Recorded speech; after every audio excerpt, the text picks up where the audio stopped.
Good evening বন্ধুরা, আমি আজকে বানাচ্ছি তিলের নাড়ু বলতে পারো বা তিলের পাটালিও বলতে পারো। তো তার জন্য আমি এখানে 500 গ্রাম তিল নিয়ে নিয়েছি, সাদা তিল। তো সেটাকে আমি ভালো করে লালচে করে ভেজে নিচ্ছি কড়াইয়ে।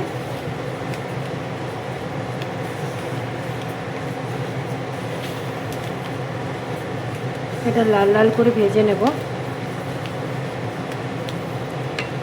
আচ্ছা, এখানে দেখো আমি ওইদিকে তিলটা ভাজা হতে হতে এখানে আমি আরেকটা কড়াই বসিয়ে দিয়েছি।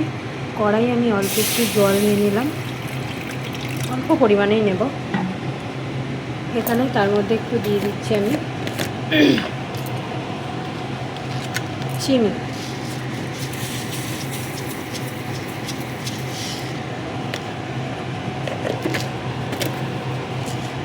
চিনিটাকে একটু গলতে দেব।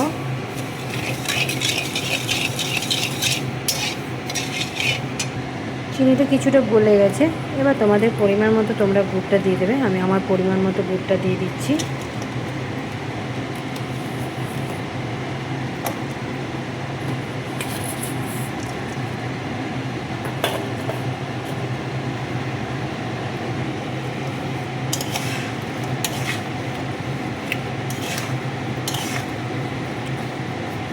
গুড়টাকে গলতে দেবো ভালোভাবে।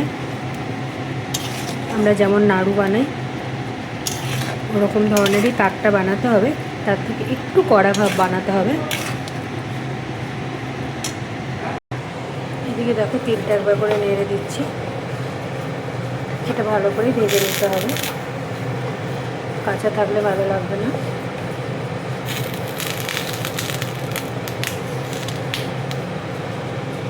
আর এখানে গুড়টাও একটা কড়াইয়ে ভেজে দিয়েছি, যাতে করে তাড়াতাড়ি হয়ে যায়, তার জন্য দুটো কড়াই আমি লাগিয়েছি।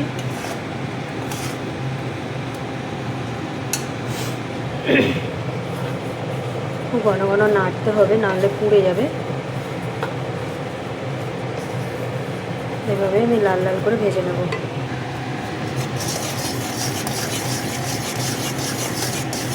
গুড়টা অনবরত এইভাবে নাড়তে হবে। এখানে বাটিতে এইভাবে একটু জল নিয়ে নিতে হবে। জল নিয়ে নেওয়ার পর গুড়টা দেখতে হবে ঠিক এইভাবে যে এটাতে গুটি বাঁধছে কিনা, শক্তভাবে হয়ে যাচ্ছে কিনা সেটা দেখতে হবে।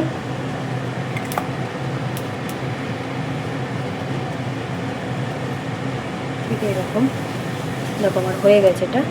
আমি এবার এটা বন্ধ করে দেব। আমার তিলটাও ভাজা হয়ে গেছে। তিলটা ভাজা হয়ে গেছে, আমি এই থালটার মধ্যে এবার ঢেলে দিয়েছি তিলটাকে।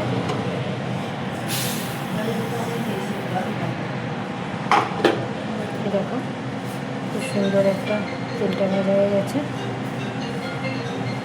আমি আমাকে ঠান্ডা করতে দিলাম। এদিকে আমার গুড়টাও হয়ে গেছে। গুড়টা অনবরত এইভাবে নেড়ে যেতে হবে।